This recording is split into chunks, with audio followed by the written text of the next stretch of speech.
ইংলিশে 20, ম্যাথে 20 এবং স্বচ্ছ যাতে পরীক্ষাটা হয় এবং পরীক্ষাটা তো অবশ্যই হয়। আমরা পরীক্ষা দেখলে এখান থেকে আমরা যাবো নিয়োগ প্রাপ্ত না মামার সুপারিশে খালার সুপারিশে চাকরি না হোক, আমার অন্য কোনো বাইরের হোক, আমার কোনো কষ্ট নাই।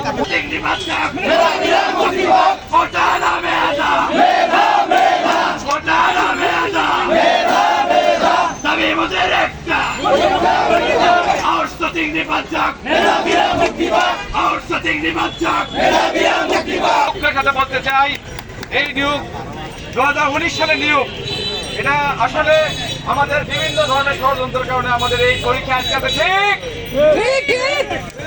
আমরা এই সরকার আমাদের কি অন্তর্বর্তীকালীন সরকার, এই সরকার কার সরকার?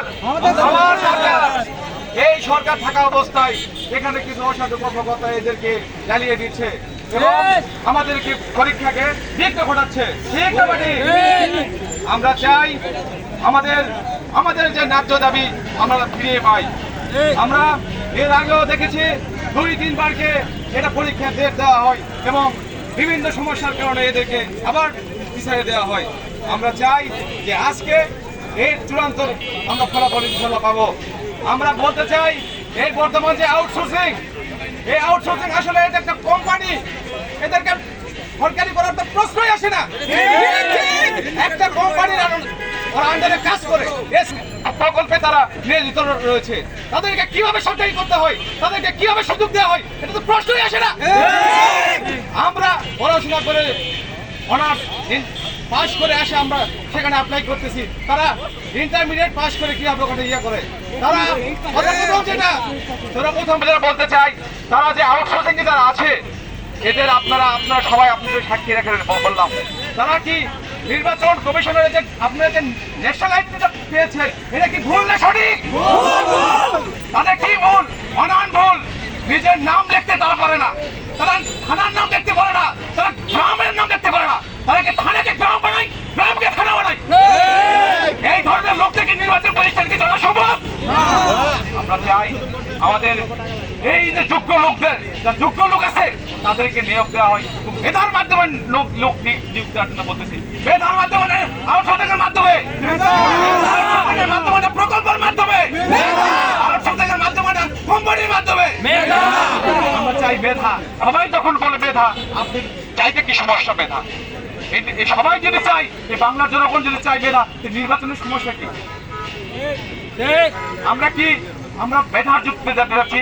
আমাদের নতুন করে বাংলাদেশ যে গড়ার স্বপ্ন, ইনশাল্লাহ আমরা যদি আপনারা সবাই যদি এগিয়ে আসেন তাহলে আমাদের সহজ, ইনশাল্লাহ আমাদের এইভাবে আমাদের আগাতে। এটা হচ্ছে আমাদের আজকে স্মারকলিপিটা। হ্যাঁ, দীর্ঘ সময় আমরা কিন্তু স্যারকে স্মারকলিপি দিয়েছি। হ্যাঁ, পূর্ব আমরা স্মারকলিপি দিয়েছি। এই তো শফিউল আজিম স্যারের সাথে আমরা খুরশেদ আলম স্যারের সাথে আমরা কথা বলেছি নির্বাচনের ব্যাপারে। স্যার আমাদের বারবার আশ্বাস দিচ্ছে যে হ্যাঁ, তোমাদের পরীক্ষার সাথে আউটসোর্সিংয়ের কোনো সম্পৃক্ত নাই, তোমাদের পরীক্ষা অবশ্যই হবে। আর কমিশন গঠন হলে আমরা যখন সর্বশেষ শফিউল আজিম স্যারের সাথে কথা বলছি তখন শফিউল আজিম স্যার আমাদেরকে আশ্বস্ত করছে যে তোমাদের পরীক্ষা হবে, কমিশন গঠন হলে অবিলম্বে 1 বা 2 সপ্তাহের মধ্যে আমি পরীক্ষাটা বাস্তবায়িত করব, তোমাদেরকে আশ্বস্ত করলাম। কমিশন গঠন হওয়ার পরে যখন শফিউল আজিম স্যার ওএসডি হলো, আমি জনাব নাজমুল কবির স্যারকে, সহকারী সচিব নাজমুল কবির স্যারকে আমি ফোন দিলাম যে স্যার আমাদের সচিব মহোদয় যেহেতু ওএসডি হয়েছে আমাদের পরীক্ষার কোনো ব্যাঘাত ঘটবে কিনা।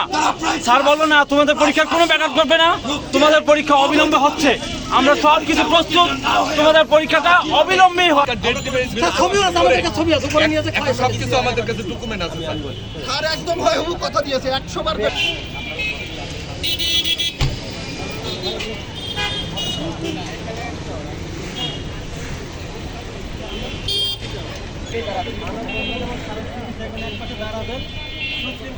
এখানে তো আপনারা তো ব্রেক করার জন্য আসেন, আপনি যে কোনো একটা পাশে দাঁড়ান। আমাদের স্যার টোটাল ইলি পাস করেছে 19 সবাই আসি নাই তো, মাত্র কমিশন যখন গঠন হবে তার 15 দিনের ভিতরে আমরা আপনাদের পরীক্ষা নিতে বাধ্য এবং আপনাদের মানে এক্সামের যত কিছু ইনস্ট্রুমেন্ট লাগে, হ্যাঁ কমিশন গঠনের পরে আসার পরে স্যার বললো স্যার ঠিক আছে আপনারা পরীক্ষা দিবেন, আপনাদের সব কিছু কেনাকাটা আমাদের সরঞ্জাম সব কিছু। এখন আমরা কেন্দ্র খুঁজছি, কেন্দ্র খোঁজার পরে যেটা পেয়ে যাবো আপনাদের পরীক্ষা হবে 24 তারিখ, না হলে আছে 31 তারিখ। এই 2 ডেটের ভিতরে আপনাদের পরীক্ষা হবে, এই কথা বলছে স্যার।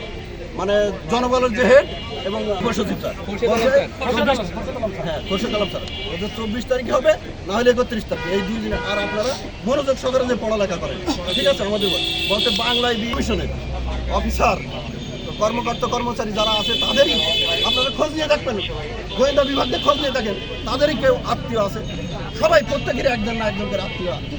তবে আমাদের মরার কোনো ভয় নাই। 5 তারিখে যেহেতু ভয় পাই না, এখানে ভয় পাওয়ার কোনো সুযোগ নাই। 19 সালের সার্কুলার, 19 সালের পুলিশ ভাইরা দেখলেও বসবে যে এটা আমাদের সাথে কি করা হচ্ছে। আদালত আমাদের পরীক্ষার ডেট না নিয়ে আমরা কোথাও যাব না।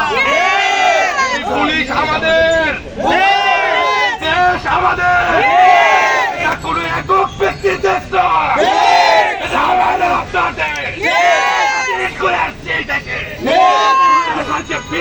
বিতাড়িত করেই তারপরে দেশে আসছে। আমাদের আন্দোলন কি শক্তি?